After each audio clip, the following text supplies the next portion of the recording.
KPK hari ini menjadwalkan pemeriksaan terhadap Gubernur Papua Lukas NMB. Namun Lukas NMB tidak hadir karena mengaku sakit. Surat panggilan pemeriksaan KPK sudah dilayangkan sejak pekan lalu. Lukas rencananya akan diperiksa sebagai tersangka, namun pihak Lukas menyatakan tidak akan menghadiri pemeriksaan dengan alasan sakit dan meminta izin untuk berobat ke luar negeri.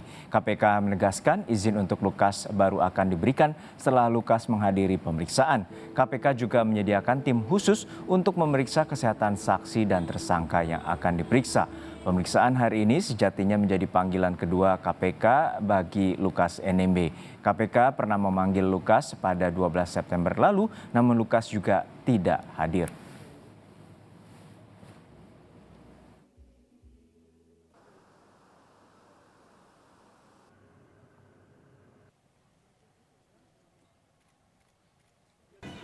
Terkait permohonan dari penasihat hukum dimaksud, tentu perlu kami sampaikan proses penyidikan yang dilakukan oleh KPK menjunjung tinggi azas praduga tak bersalah dan hak asasi manusia. Karena kami paham bahwa kesehatan merupakan salah satu hak dasar dari manusia. Oleh karena itu, seharusnya permohonan dimaksud juga disertai dengan dokumen resmi kesehatan dari tersangka yang kemudian akan kami lakukan analisis terhadap alasan ketidakhadiran dari tersangka dimaksud.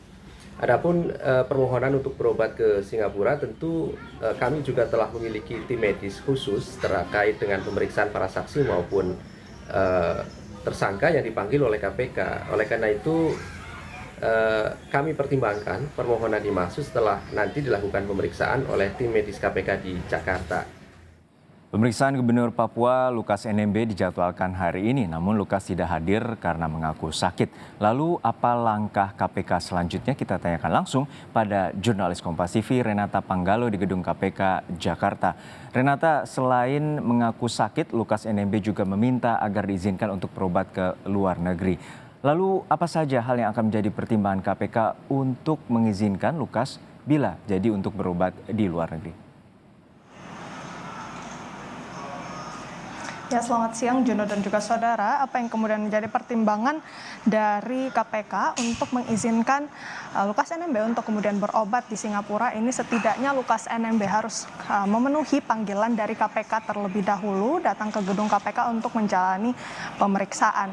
Ini yang harus dilakukan Lukas NMB untuk kemudian selanjutnya akan diperiksa oleh tim medis KPK yang memang bisa ditugaskan untuk memeriksa baik itu tersangka ataupun saksi.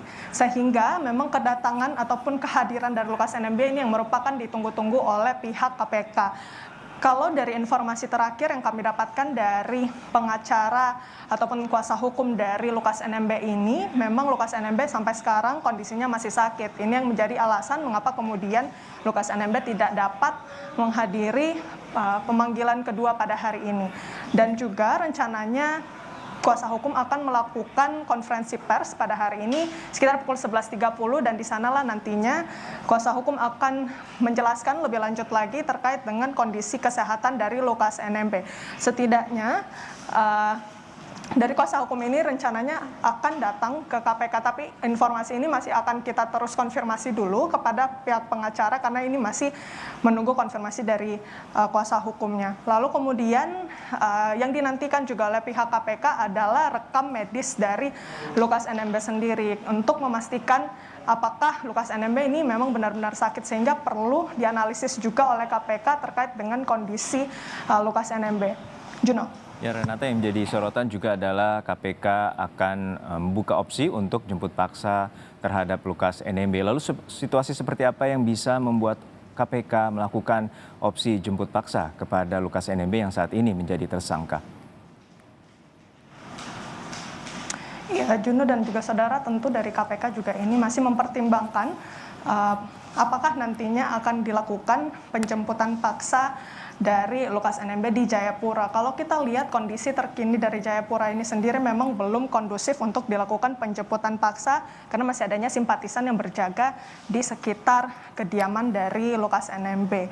Kemudian juga penjemputan paksa ini memang salah satu langkah yang bisa dilakukan oleh KPK dan hal ini juga sudah diatur dalam kitab Undang-Undang Hukum Acara Pidana pasal 112 ayat 2 yang dimana saksi ataupun tersangka yang belum menyanggupi begitu panggilan dari KPK. Yang kedua ini bisa dilakukan penjemputan paksa. Oleh karena itu memang ada potensi bahwa nantinya KPK akan menjemput paksa, namun untuk sekarang ini masih akan dilakukan ataupun masih dipantau tergantung dari situasi yang terjadi di Jayapura. Selain itu juga kalau kita melihat figur-figur lain yang pernah menjadi tersangka dari KPK ini, kita bisa melihat kasus Setia Novanto yang dimana ia pernah mangkir dari pemanggilan KPK sebanyak 4 kali, kemudian akhirnya dilakukan penjemputan paksa pada pemanggilan yang kelima. Ini yang bisa juga menjadi referensi untuk kita kemudian melihat bagaimana kasus dari Lukas NMB ini akan ditangani oleh KPK. Selain itu juga Juno dan juga saudara, kita ketahui sudah ada beberapa langkah lainnya yang sudah pernah ditawarkan oleh KPK untuk kemudian Lukas NMB bisa memenuhi panggilan dari KPK. Kalau yang kita lihat ini juga pernah saat pemanggilan pertama di Papua juga sebenarnya KPK sudah pernah melakukan pemanggilan tepatnya di Makobrimob Papua untuk pemeriksaan terkait dengan Lukas NMB sebagai saksi, tapi ini pun juga tidak didatangi ataupun disanggupi oleh Lukas NMB karena alasannya yang sakit. Oleh karena itu masih kita tunggu dan lihat apakah nantinya KPK akan melakukan penjemputan paksa atau melakukan pemeriksaan kembali di Jayapura. Tapi untuk saat ini memang yang kita tunggu-tunggu adalah bagaimana kemudian kondisi kesehatan terkini dari Lukas NMB yang akan diungkapkan oleh kuasa hukum dari Lukas NMB sekitar pukul 11.30 nanti. Juno. Baik, terima kasih atas laporan lengkap Anda, Renata Panggalo dari Gedung KPK Jakarta.